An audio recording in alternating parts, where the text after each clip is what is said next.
नमस्कार मैत्रिणींनो, नाताई आणि बाळाचा यूट्यूब चॅनलमध्ये मी शालिनी तुमच्या सर्वांचं पुन्हा एकदा हार्दिक स्वागत करते। तर आजचा आपला व्हिडिओचा विषय आहे की प्रेग्नन्सीमध्ये जर सर्दी खोकला झाला तर त्यावरती आपण कुठले कुठले घरगुती उपाय करू शकतो, तसंच सर्दी खोकल्याचा बाळावरती कुठला परिणाम होतो हे सगळं आज आपण आपल्या व्हिडिओमध्ये बघणार आहोत। तर व्हिडिओ शेवटपर्यंत नक्की बघा जेणेकरून तुम्हाला या विषयावरची संपूर्ण माहिती मिळेल। आणि जर व्हिडिओ आवडला तर व्हिडिओला नक्की लाईक करा आणि चॅनलला सबस्क्राइब करायला विसरू नका। तर मैत्रिणींनो, प्रेग्नन्सीमध्ये आपल्याला काही झालं किंवा आपण आजारी पडलो की आपला सर्वात पहिला प्रश्न हा असतो की माझा सर्दी खोकल्याचा किंवा माझ्या आजारपणाचा बाळावरती काय परिणाम होईल। त्यामुळे आपण सगळ्यात आधी तीच गोष्ट बघूयात।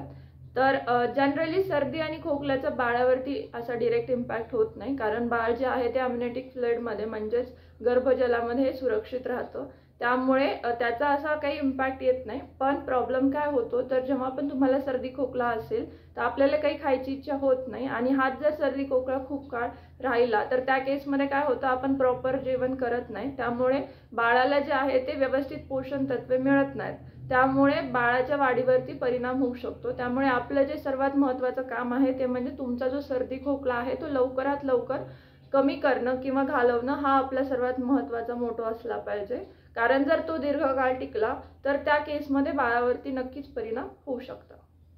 तर नेहमी जेव्हा पण आपण आजारी पडतो किंवा काही किरकोळ आजार होतो जसे की सर्दी खोकला, तर त्या केसमध्ये आपल्याला टॅबलेट माहित असते, आपण सरळ मेडिकलवरती जातो आणि ती टॅबलेट घेऊन येतो।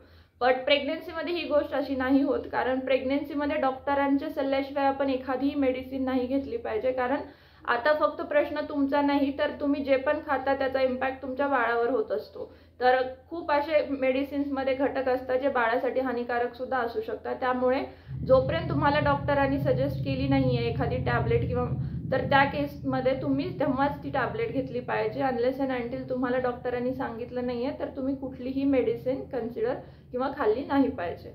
तर या केसमध्ये काय होतं तर जनरली आपण ट्राय केलं पाहिजे की कुठले कुठले घरगुती उपाय करून आपण प्रेग्नन्सीमध्ये सर्दी आणि खोकला कमी करू शकतो किंवा घालवू शकतो। तर आपण तेच बघूयात आता की असे कुठले घरगुती उपाय आहेत जे तुम्ही करू शकता जर तुम्हाला सर्दी खोकला असेल तर पहिला सगळ्यात सोपा उपाय आहे की गरम पाणी पिणे। दिवसभरात तुम्ही जेव्हा पण पाणी पिताय तर तुम्ही ते गरम किंवा कोमट पाणी पिलं पाहिजे, जेणेकरून तुम्हाला सर्दी आणि खोकल्यामध्ये याचा फायदा होतो। त्यासोबतच तुम्ही आल्याचा चहा किंवा गरम सूप अशा गोष्टी जर ग्रहण केल्या तर त्या केसमध्ये सुद्धा तुम्हाला सर्दी खोकल्यामध्ये फायदा होईल। त्यासोबतच तुम्हाला सकाळी उठल्यानंतर मिठाच्या पाण्याच्या गुळण्या करायच्या। तर मिठाच्या पाण्याच्या गुळण्या करण्यासाठी तुम्ही एक ग्लास गरम म्हणजे कोमट पाणी घ्यायचं, त्याच्यामध्ये 1 ते 1.5 चमच मीठ टाकायचं आणि त्याची गार्गलिंग म्हणजे गुळण्या करायच्या, जेणेकरून तुमच्या घशामध्ये जी खवखव होतीये तर ती कमी होईल आणि तुम्हाला जास्ती खोकल्याचा त्रास होणार नाही। त्यासोबतच जसं आपल्याला माहिती आहे की मध हे खोकल्यासाठी खूप असरदार आहे, त्यामुळे दिवसभरात तुम्हाला जेव्हा पण जास्ती खोकला जाणवत असेल तेव्हा तुम्ही मधामध्ये थोडीशी हळद टाकून ते चाटू शकता, जेणेकरून तुम्हाला थोडासा आराम मिळेल आणि त्याचा फायदा होईल। तर सर्वात महत्त्वाचं म्हणजे तुम्हाला गरम पाण्याची वाफ घ्यायची आहे। तर वाफ घेताना तुम्ही त्याच्यामध्ये थोडंसं निलगिरीचं तेल ॲड करा, जेणेकरून तुम्हाला त्याचा अजून जास्ती फायदा होईल। ही जे वाफ तुम्ही दिवसातून 2-3 वेळेस घेतली तर तुम्हाला बरं वाटेल सर्दी खोकल्यामध्ये आणि त्याचा नक्की फायदा होईल। तर सर्दी आणि खोकला असताना सर्वात महत्त्वाचं म्हणजे तुमचा जो आहार आहे तो संतुलित असला पाहिजे, पोषक असला पाहिजे, कारण काय होतं तर आपल्याला काही खावंसं वाटत नाही त्यामुळे आपण काही खाणं टाळतो, पण त्याचा बाळावरती परिणाम होतो। तर त्या केसमध्ये तुम्ही जेव्हा पण तुम्हाला खावं वाटेल तेव्हा थोडं थोडं करून खा, जेणेकरून तुमच्या शरीराला थोडीशी एनर्जी मिळेल आणि बाळाला सुद्धा लागणारे पोषण तत्व मिळतील। तर ट्राय करा फक्त की खूप जास्ती थंड किंवा खूप जास्ती गरम गोष्ट खाणार नाहीत किंवा अशा गोष्टी नाही खाणार ज्याच्यामुळे कफ वाढण्याचे चान्सेस असतात।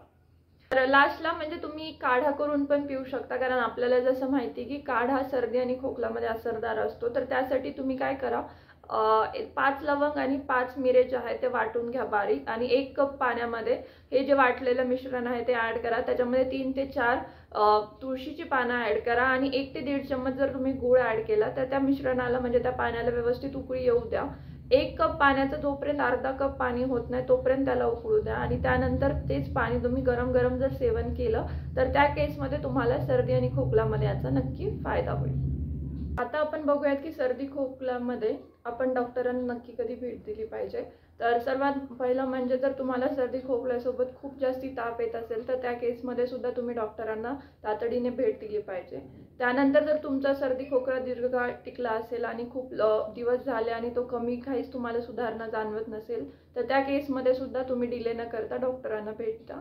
त्यासोबतच जेव्हा जर तुमचा खोकला जो आहे तो खूप जास्ती तीव्र आहे आणि त्याचा खोकल्याने तुम्हाला खूप जास्ती त्रास होतोय तर त्या केसमध्ये सुद्धा तुम्ही लगेच डॉक्टरांना भेट दिली पाहिजे। मैत्रिणींनो, आजचा व्हिडिओ तुम्हाला कसा वाटला मला कमेंट सेक्शनमध्ये नक्की कळवा। भेटूयात आपण पुढच्या व्हिडिओमध्ये एका नवीन विषयावरती माहिती सांगताना। तोपर्यंत स्वतःची काळजी घ्या आणि आनंदी राहा। धन्यवाद।